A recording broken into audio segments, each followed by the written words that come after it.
Good morning, good afternoon, good evening, depending on when you are watching this video.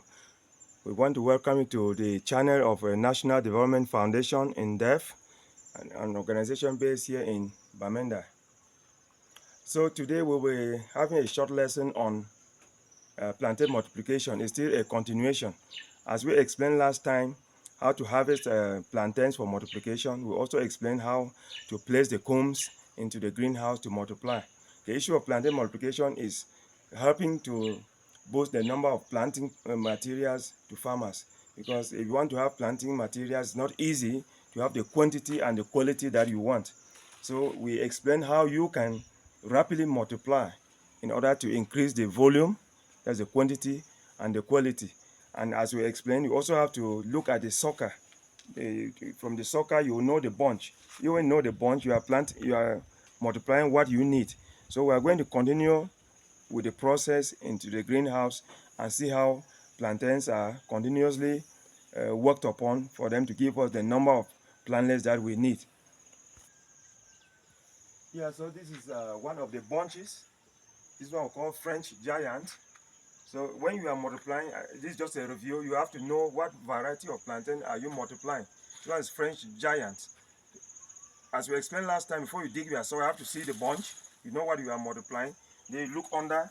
You have a sucker like this one. Please come closer so they can see it. When you have a sucker like this one, which is called a maiden sucker, you can now dig it for multiplication.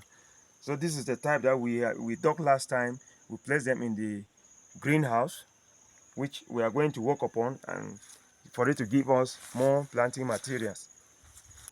Yes, this is the recent greenhouse which we have constructed.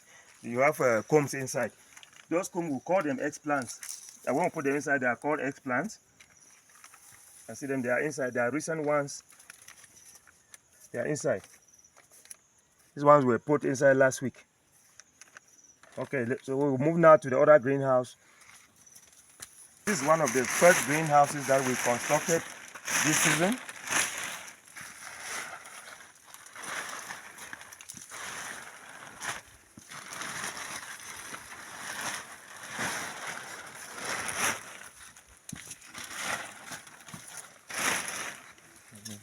Over there. Let's start with that one. Yeah, this one, you can see how large the plants are. This one is for first generation.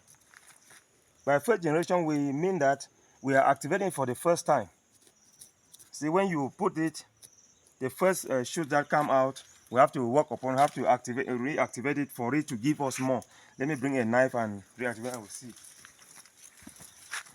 For everything that we do, we need tools. For this multiplication, we need a knife, a sharp knife, which you can use to reactivate. So we have to excavate.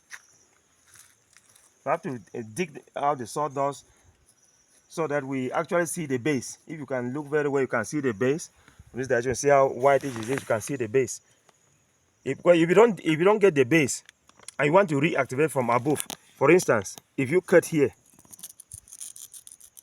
because some people can cut it far off and just make a cross like this, make another cross, thinking that they have done some work. They have not done any work.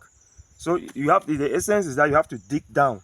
For instance, somebody comes and just cut it above like this, and then it makes a cut, makes another cut, thinking that you've done so. You've not done it because it is still right down there. You have to dig right down there. You see the base, and you cut it low, right down there. You look for the meristem, give it a cut. You look for it again. So look at my knife, cut this way, it cuts this way. Yes. You go to the next one, you cut it right low, you cut. The knife goes cuts in both directions.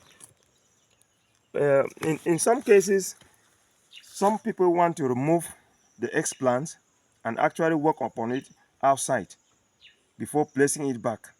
But that method helps to retard the growth of the plant.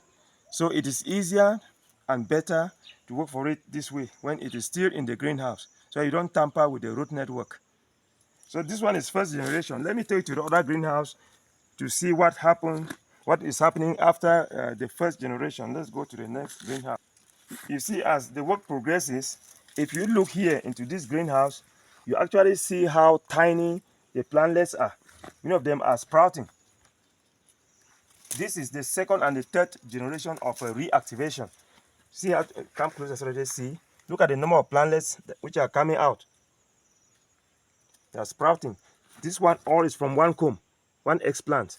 But if you start counting from now, you can see 1, 2, 3, 4, 5, 6, 7, 8, 9, 10, 11, 12, 13, 14, 15, 16, 17, 18, 19, 20, is 21, 22, 23, 24, 25, 26, 27, 28, 29, 30, and you dig further, there are many of them sprouting.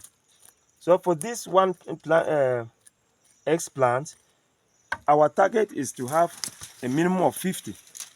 But remember that the more we work on it, it can give us up to 100. In this case, it means that if a farmer wants to rapidly multiply planting materials and you start the process early and you work upon it very well, you can have even up to 500 plantlets per explant, depending on the size of the explant, depending on climatic conditions, depending on your experience and other factors, including heat.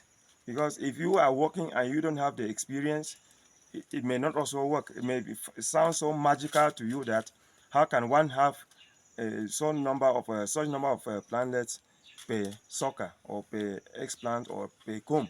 So it all depends on the number of characteristics.